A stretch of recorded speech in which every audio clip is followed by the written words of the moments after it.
Hi guys, this is Mel and I'm here to talk about the Vampire Diaries episode 719 titled Somebody That I Used to Know, which premiered Friday, April 22nd, 2016 on the CW. And guys, it's technically-ish been a year since I've been doing these videos, so I thought I'd say hi with my face this time, since 619 was my actual first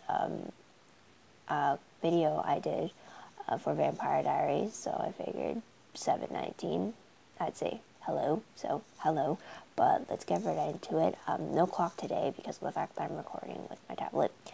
So something new that we learned in this episode, well, the flashbacks in this episode actually show the development of Bonnie and Enzo, so we get one that's 3.5 years ago, one 2.5 years ago, one 1.5 years ago, and we see like 3 to 4 different moments of how their relationship progressed. So we actually see that Bonnie was trying to move out of her dorm room when the armory came to track her down. Enzo got her out of there fast enough, and then he took her to a secluded cabin and told her that the armory is after her. He doesn't know why, but he knows it's for shady reasons, and then he gives her the pills that he stole from the armory that were created from Reina's blood, telling her if you take a pill every day, unfortunately, it will suppress your magic, but it will block you from any tracking spells, so it will hide you away from the armory. So, in the meantime, while you hide out, I need you to do some research to figure out what the hell they want or what the armory is all about. So, they do that for about 3 years and stuff like that. But you see the relationship grow between the two of them, so there's that. I'll get into it later on. But, in the present day, we see Damon trying to help Bonnie, and Enzo find a way to save Bonnie from the effects of Reina's blood. So basically, Damon proposes to Reina that he puts together her own personal little hit squad in exchange for Reina's last life to be transferred to Bonnie. Reina temporarily agrees, but she wants proof. So to prove that, she gives a list of all the vampires that she's sort of seen more of a connection to, and she wants them to go find them, and if they manage to kill her and it manages to declutter the craziness that's going on in her head, because she has mystical connections to all the vampires she's entombed in the Phoenix Stone for a century, and if she can clear her head long enough that she thinks the deal over, then she'll give their final decision. So in the end, it is just Damon, Lark, and Bonnie find out it's gonna take a lot more than them two, so that they later on recruit Stefan and Alark, which helps because Stefan went to Dallas to see Caroline, but he got Alark instead because Caroline is still in New Orleans with the twins. So when they're trying to have tense conversation between the two over who Caroline means to them, they get the call from Damon saying that Bonnie's in trouble, he needs their help, and they agree to help their fallen friend. So you see them taking down vampires all over the country that are on Reina's list every time she deciphers a code that from her jumbled connections to figure out where the next one is. We find out from an encounter between Alex and Enzo that Virginia is the one who had the armory vault sealed magically by Lucy Bennett 4 years ago, and once that was done, she actually killed Lucy Bennett to ensure that there was no Bennett witch that could undo the vault. And at this point, they didn't know that Bonnie existed, because at the time, they believed Bonnie to be dead, because of the whole anchor thing being stuck in the prison world and all that.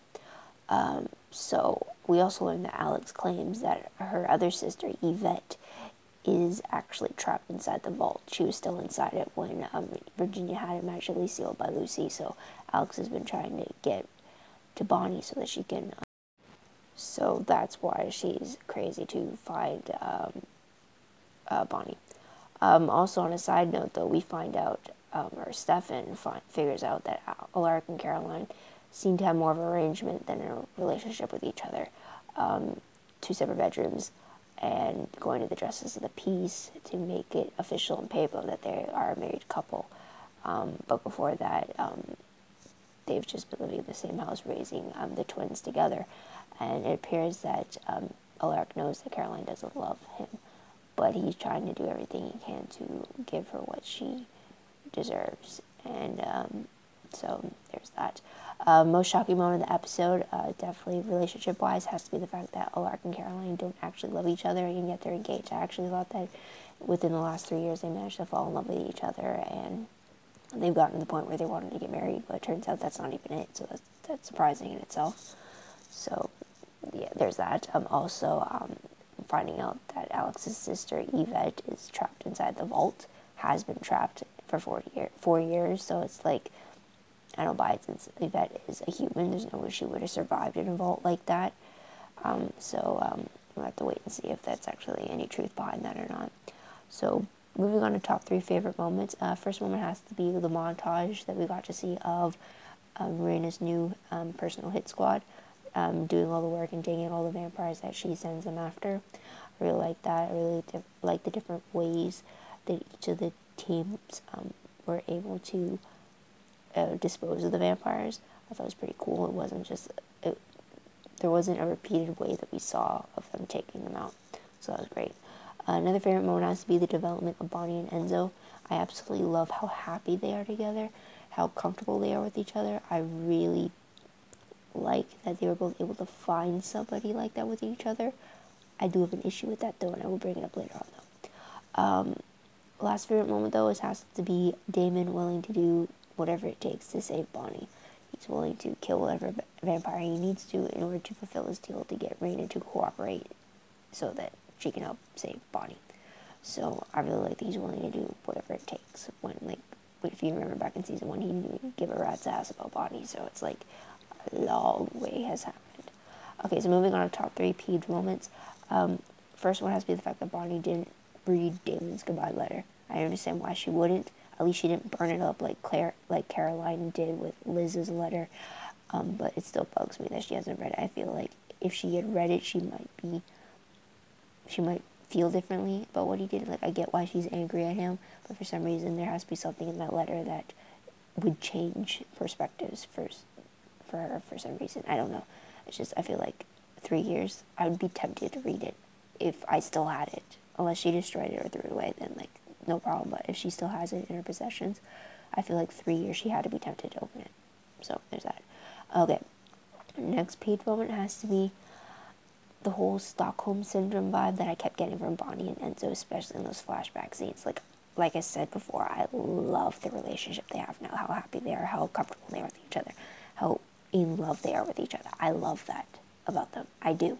Except for the whole flashback scene, I kept getting the feeling that Stockholm Syndrome is what was happening here. Because essentially Bonnie was kidnapped by Enzo, and she basically stayed in the cabin, had to take these pills where she had to suppress her own supernatural talent. So she's basically under lock and key, and the only person she ever saw was, and Enzo came and went whenever he came. He wasn't like an everyday occurrence. Sorry guys, if it seems like I'm cutting in and out, I don't mean to. Apparently my device ran out of memory, so it cut me off before I was even ready to, so I just had to delete a few stuff before I continued on. So basically, Stockholm Syndrome, Bonnie and Enzo. So yes, eventually over time, I'm not sure, but Bonnie seemed to be able to go visit Caroline and the twins, but overall it just seemed like with her stuck in that cabin, it gave me more of a Stockholm Syndrome vibe than I liked. Like, I don't want that vibe from them. I liked how they were able to, how they developed their relationship. But I feel like if they were on the road, like if they were running on the road like Stefan and Valerie were, then I'd be more open to their relationship developing like that instead of in some secluded cabin where Enzo would be gone days at a time and Bonnie would be left alone. It didn't sit right with me for some reason. It just, I don't know. And I like that relationship too, so it's like, I don't know why. But anyways, the last peeve moment I had was that the discovery of what exactly the relationship was between Alaric and Caroline, it dashed my hopes, because I had hoped that maybe within those 3 years they had learned how to love each other and had fallen in love with each other, but it doesn't seem to be the case. They just seem to be in a marriage of convenience from the looks of it, is what they're planning to go into. So which kind of doesn't make sense since Caroline is a vampire, and I doubt Alaric wants to be turned into a vampire, so it's like eventually she's gonna have to leave that family anyway, so it's like, why? I don't know. It's just, it destroyed the image I had the moment we first learned in the flash forwards that they were getting engaged. So, there's that. So what moment will I remember most when I look back on this episode? The Vampire Hit Squad that we got in Damon, Enzo, Bonnie, Alaric, and Stefan. That was pretty fun.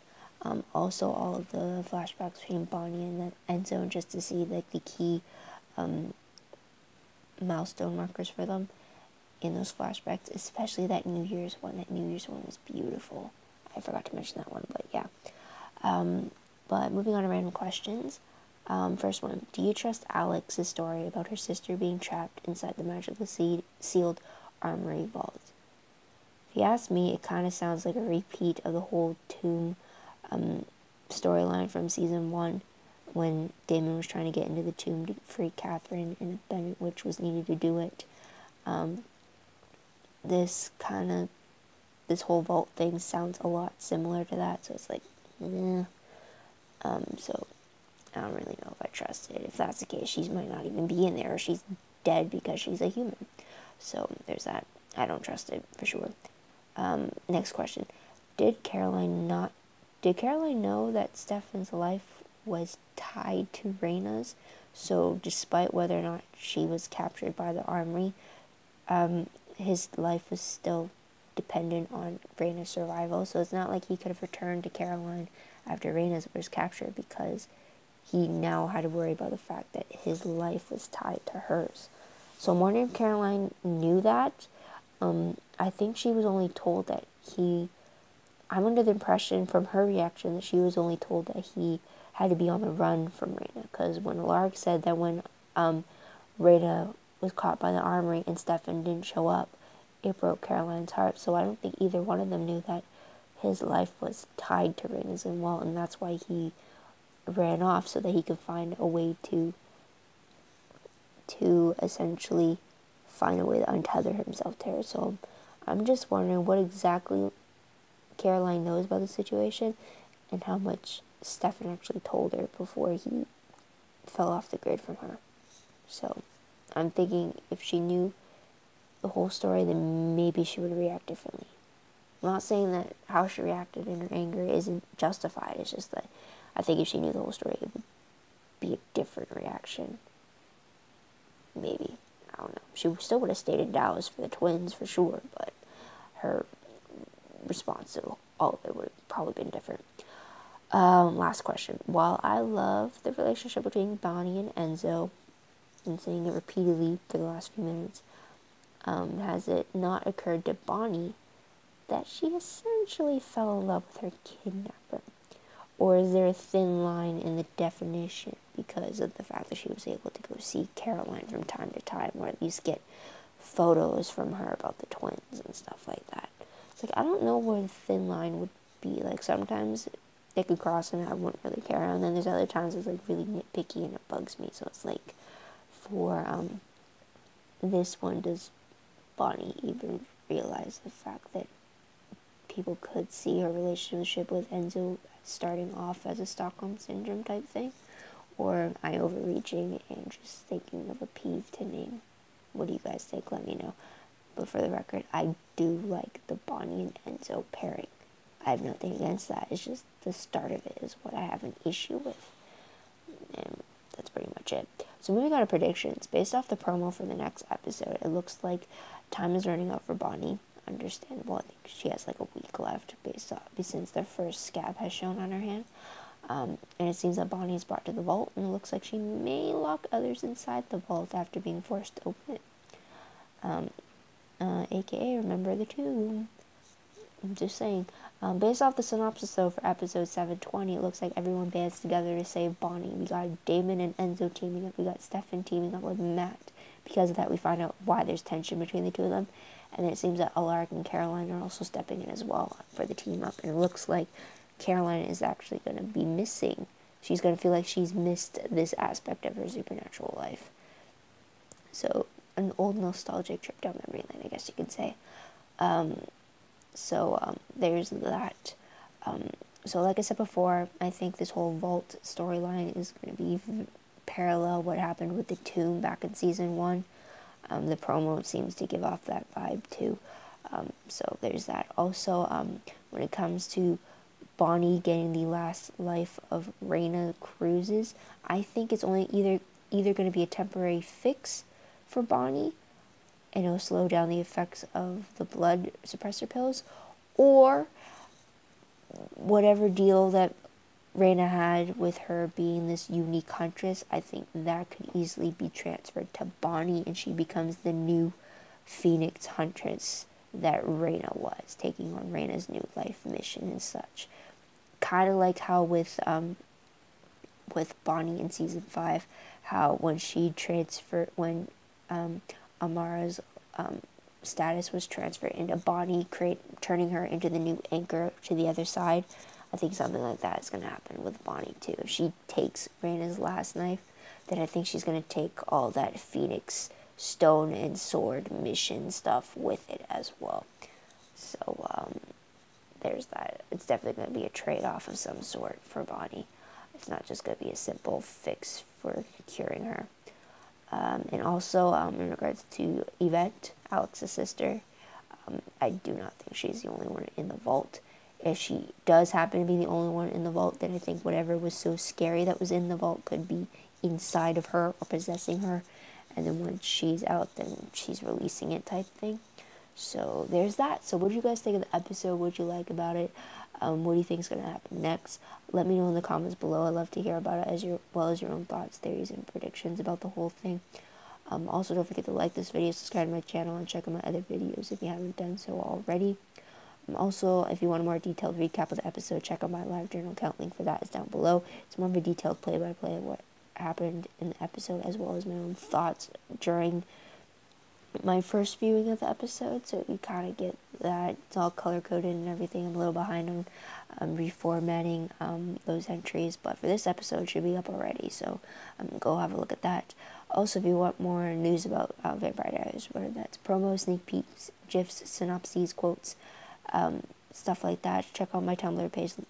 Links for those are down below. You got one for this episode specifically, and then the second one leads you to a page that has all the tags for the Vampire Diaries and for the originals right there for you. So check that out as well.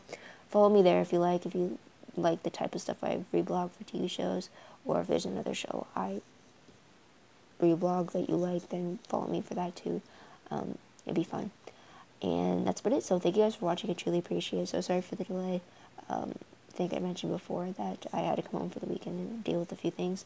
But yeah, so thank you for tuning in. It's going to be, next week's episode is definitely going to be a little delayed because I got a family obligation I got to deal with that weekend. So be patient for that. But I will be back to record very shortly. But until then, this is Mel, wishing you all a great day, great week wherever you are. Bye for now.